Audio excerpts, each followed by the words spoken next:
by the network of civil society organizations in Nigeria. And of course, today, the first day of March 2024, I will call it Garage Politics resurfaced in Ondo State as Governor Lucky Ayedatiwa indifferent causes concern.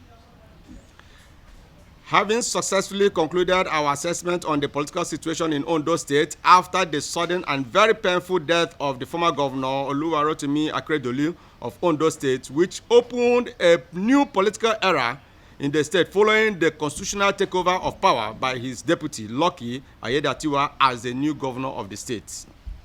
As various political parties in the state brace up to elect their governorship candidate for the forthcoming governorship election in the state, it is expected that the political situation will be tensed, especially within the ruling All Progressives Congress, where the power of incumbency insisting on a preferred candidate or successor is not playing out anymore.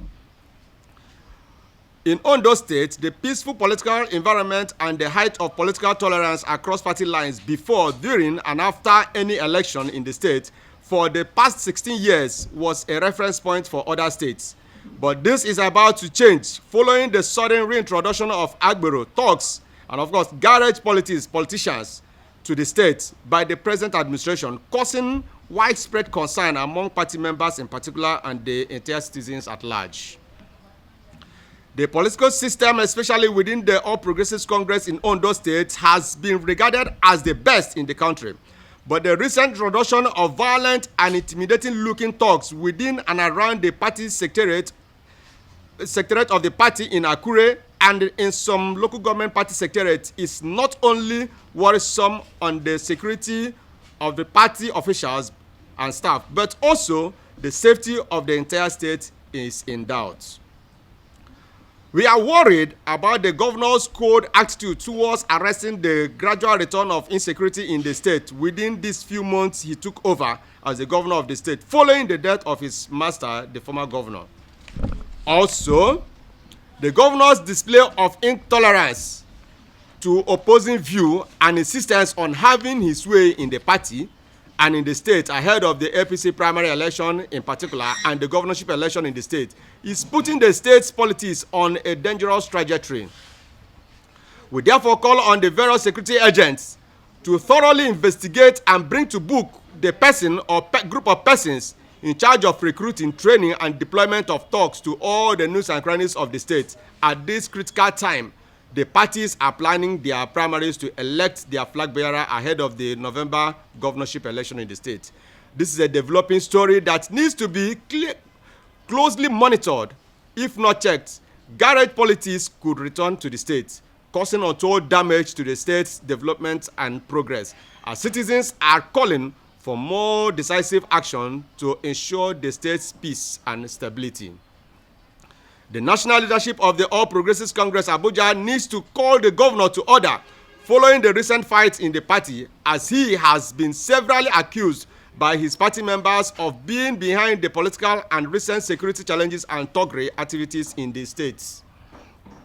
Finally, we appeal to all the aspirants, especially the ruling All Progressives Congress, including the governor, to put the interest of the people first and above personal and selfish political interest of governing the state at all means. Just as it is constitutional that he took over from his master, the late governor, it is also his constitutional right to contest. We are not saying he has no right to contest. We are not saying he should not contest. But we are saying that, yes, he should approach the politics with civility, with respect to the citizens of the state, with respect to the party.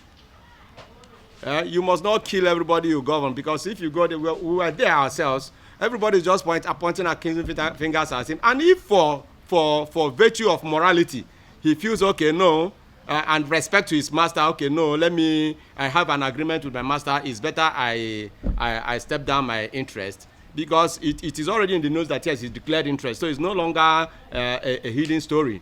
He is interested in contesting. It is his right to contest. If he says, okay, because of the honor I have my master, I don't want to contest, good and fine. But if he must contest, let it be civil. Let the state remain peaceful. That is it. So the state, Ondo State, if you know the history of Ondo State in the entire Southwest remained the most peaceful state in terms of Togre and the Agboro activities, maybe some other states are known for. So we are surprised that such activities are being introduced again or surfacing now in the state. So it's a concern to us. And if these things are not being checkmated, it poses a very serious threat to the coming election. Okay, so in summary, maybe you are telling the governor not to put Ondo on fire because... That is it. In as much as everybody is pointing at him that yes, it has never been that. Then you came to power just barely a few months, and the whole thing, everything changed. So everybody is accusing him and telling him yes, and that is why we are calling on the security agency to investigate, including him, investigate his supporters causing mayhem, investigate those boys they are calling lucky boys, the luckies. They should be investigated. They should be arrested. And he should not, because of his interest of ruling the state, which has served as a deputy governor, now put the state on fire. That's our position.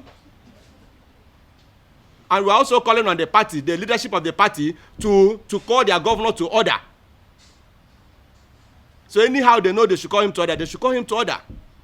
People should stop suspecting a very new baby governor, because that's what it is. And he should not allow the state to spoil in his hands. Thank you.